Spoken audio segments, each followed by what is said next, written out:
संत शिरोमणी स्वामी महाराज की जय, महाराज की जय, राष्ट्रसंत शिवराज महाराज की जय, भावना देवी भगवान की जय, संत भारत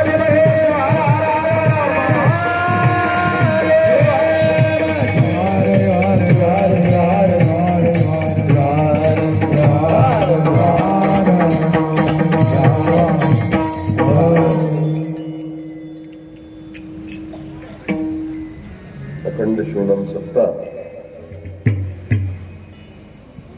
भावनाथेश्वराच्या दिव्य सानिध्यात आनंदकोटी ब्रह्मांडाचा नायक भगवान शिव, लिंगायत धर्मपिता विश्वगुरु महात्मा बसवण्णा, शिवयोगी संत शिरोमणी मनमथ माऊली, युगनिर्माता युगप्रवर्तक राष्ट्रसंत सद्गुरु डॉक्टर शिवलिंग शिवाचार्य महास्वामीजींच्या मंगलमय चरणी अनंत प्रतिपादन करतो.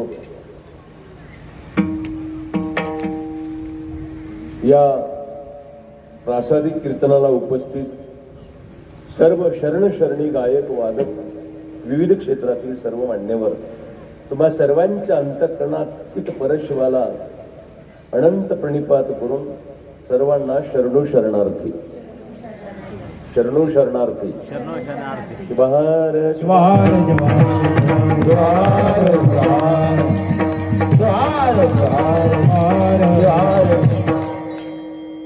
7 दिवस भरपूर बोललोय, पण प्रसादाचा अभंग हा विशेष महत्वाचा आहे. कारण लिंगायत परंपरेमध्ये सप्त्यातले कीर्तनकार बदलतील,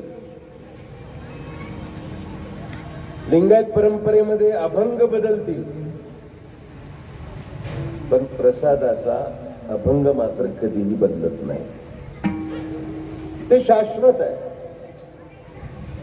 याचा अर्थ काय? जे कधीच बदलत नाही त्याला गुरुतत्व म्हणावं. शिवहार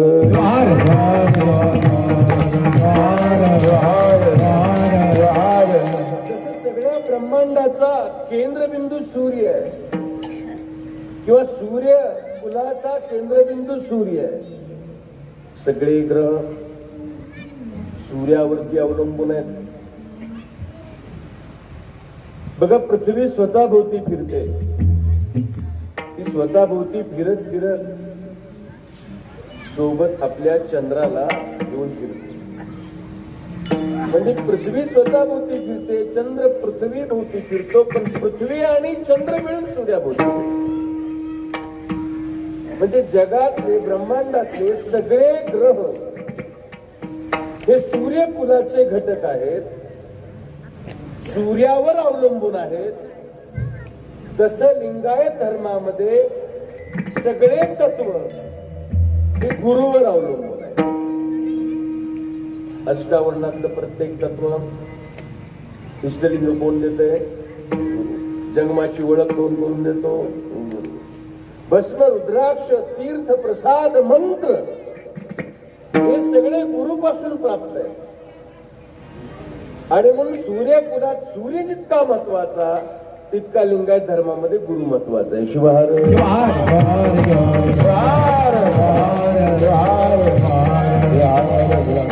आणि म्हणून त्या गुरुच्या परंपरेला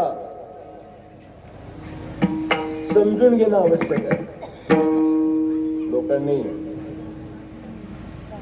ज्ञानदेवांना विचारलं, म्हणजे ज्ञानदेवा, अमृताच्याही पैजा जिंकणारी ऐसे अक्षरे मिळविन, म्हणजे एवढे अमृताच्या पैजा जिंकणारी ही मराठी, आणि त्या मराठी भाषेमध्ये ही मराठीची नगरी ब्रह्मविद्येचा सुकाल. माऊलींनी म्हणलं, मी साखर, गहू, तांदूळ स्वस्त करणार नाही, त्याची आवश्यकता नाही. पण आम्ही काय सुकाळ करू? ये मराठीची नगरी ब्रह्मविद्येचा सुकाळू करी, जी विद्या करणोपकरणी होती. बघा, संत परंपरा आणि गुरु परंपरा.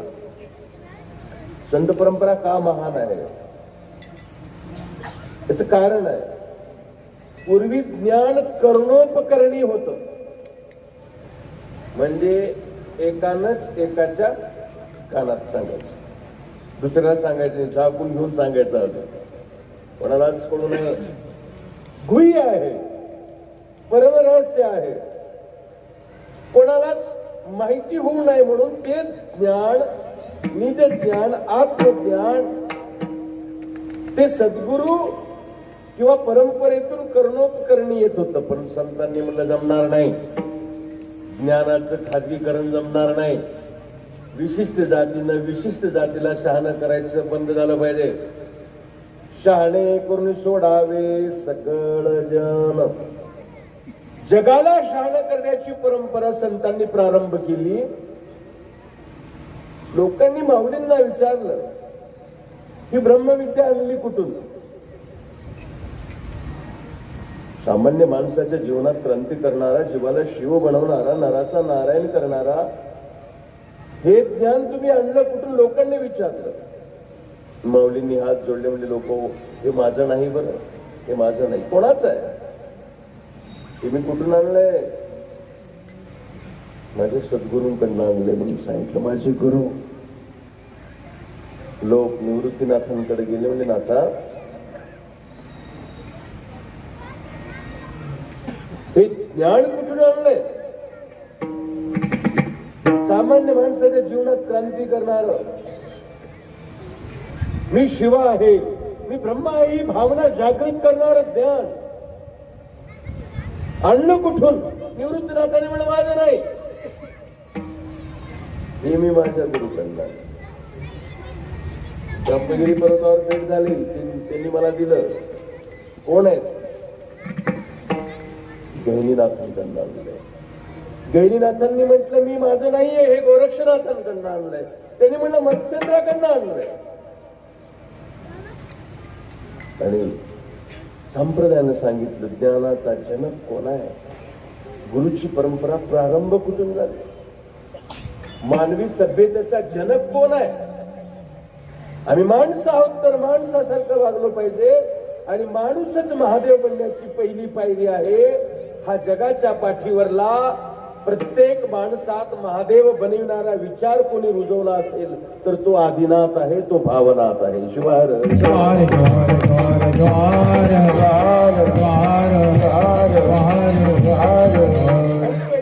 आहे. जगाच्या पाठीवर भारत का श्रेष्ठ आहे? कारण इथे माणसाला महादेव बनण्याची संधी आहे. आणि ही संधी कोणापासून प्राप्त झाली तर ती गुरु परंपरेपासून प्राप्त झाली.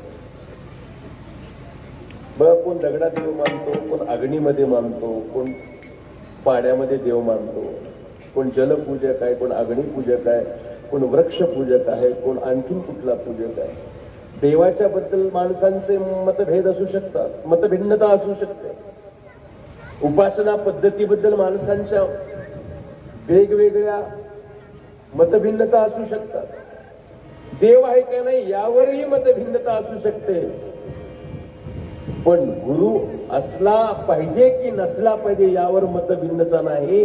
धर्म कुठलाही असो, देवाबद्दल वाद असतील, पण जे निर्विवाद तत्व आहे ते एकमेव गुरु तत्व आहे. शिवाय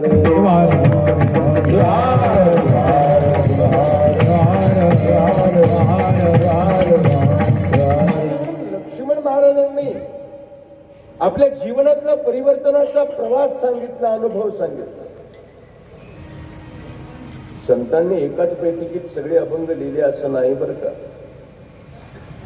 जीवन जगत असताना वेगवेगळ्या आलेल्या अनुभवांना शब्दबद्ध करून संतांनी सामान्य माणसापर्यंत ती भूमिका आणली.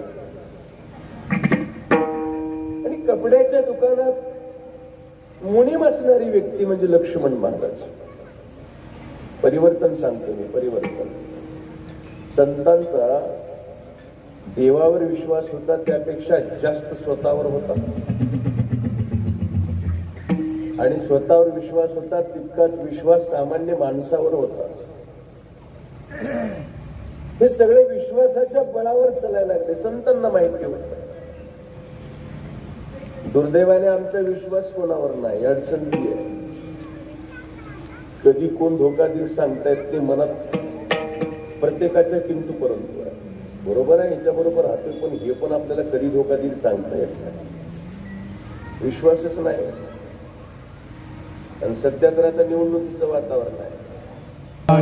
पोटी अहो विश्वासाचे पोटी, अहो विश्वासाचे पोटी, अहो विश्वासाचे पोटी. लाभ होय मुठामुठी, लाभ होय मुठामुठी, ओ लाभ होय मुठामुठी, लाभ होय मुठामुठी, लाभ होय मुठामुठी, लाभ होय मुठामुठी.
लाभ होय ठाऊठी. विश्वास महत्वाचा आहे, आणि गुरु परंपरा विश्वासावरती आधारित आहे. भाव असेल तर देव आहे, भावच नसेल तर देव नाही, मुदगड आहे.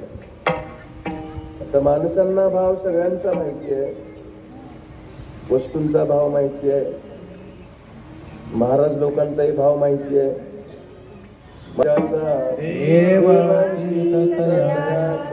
फक्त विषय भावनेचा आहे, श्रद्धेचा आहे, भक्तीचा आहे. आणि म्हणून ती श्रद्धा ज्यांनी वृद्धिंगत केली ती गुरु परंपरा आहे, ते गुरु तत्व आहे. लक्ष्मण महाराजांनी म्हणलं माझं परिवर्तन या परंपरेतून झालं.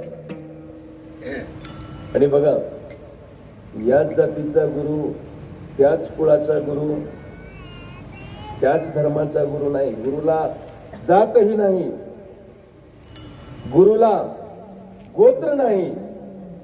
मला सांगा, चांगदेवाचं वय किती होतं? किती होतं? 1400 वर्ष. आणि मुक्ताईचं वय 10 वर्षाची. मुक्ताई 1400 वर्षाच्या चांगदेवाला उपदेश करते. हा भारत आहे. भारतात वयाची पूजा होत नाही, भारतात पैशाची पूजा होत नाही, भारतामध्ये जातीची पूजा होत नाही, भारतामध्ये ज्ञान आणि त्यागाची पूजा होते. शिवहर शिवहर शिवहर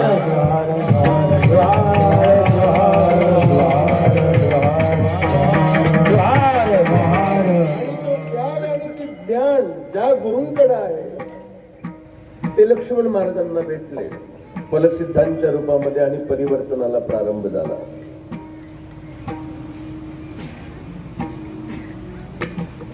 गुरु हे तत्व सामान्य माणसात परिवर्तन करणारं तत्व आहे. लक्ष्मण महाराजांना ते गुरु भेटले. गुरुण म्हणावा मानव ऐसा वेदांतीचा भाव. गुरु व्यक्ती नाही, गुरु तत्व आहे. गुरु तत्व आहे. वितरित करा सगळ्यांना हळूहळू. 2-5 मिनिटं मग आपण सुरू करू. गुरु हे तत्व आहे आणि सामान्य माणसात ते परिवर्तन झालं पाहिजे, त्यासाठी हा सगळा खटाटोप आहे. लक्ष्मण महाराजांच्या जीवनात ते परिवर्तन झालं आणि त्यांच्या परिवर्तनाचा प्रवास प्रस्तुत अभंगात लक्ष्मण महाराजांनी मांडलाय. तत्पूर्वी आपण भजन घेऊया आणि मग भस्म उधळल्यानंतर आपल्या कीर्तनाला प्रारंभ करूया.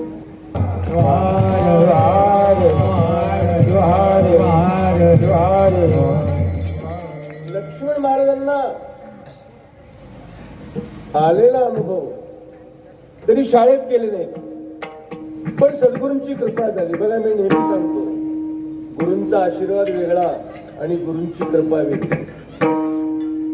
आशीर्वाद गुरूंचा सगळ्याला आहे, सगळ्यांना आशीर्वाद मिळतो, सर्वांना. पण कृपा मात्र सर्वांना होत नाही. कृपा योग्य माणसालाच होते. आशीर्वाद म्हणजे मुसळधार पाऊस, सगळीकडेच पडते. पण कृपा मात्र ठिबक सिंचन, थोडं थोडं पण मरू देणार नाही. आशीर्वाद म्हणजे योजना एखादी सरसकट सगळ्याला मिळाली, पण कृपा म्हणजे योजना नाही, आरक्षण आहे. ठराविक त्याच माणसाला, त्याच कुटुंबाला, त्याच घराला, त्याच हृदयाला, त्याच व्यक्तीला ही कृपा आहे. आणि लक्ष्मण महाराजांनी म्हणलं, मी कृपेला पात्र झालो आणि माझ्या जीवनात परिवर्तन झालं. एक सामान्य व्यक्ती किती मोठं काम करू शकतो याचं उदाहरण लक्ष्मण महाराज आहे. आणि सद्गुरूंची भेट झाल्याबरोबर जो जीवनाला प्रारंभ झाला त्याचा अनुभव सांगताना पहिल्या चरणामध्ये गुरु प्रसाद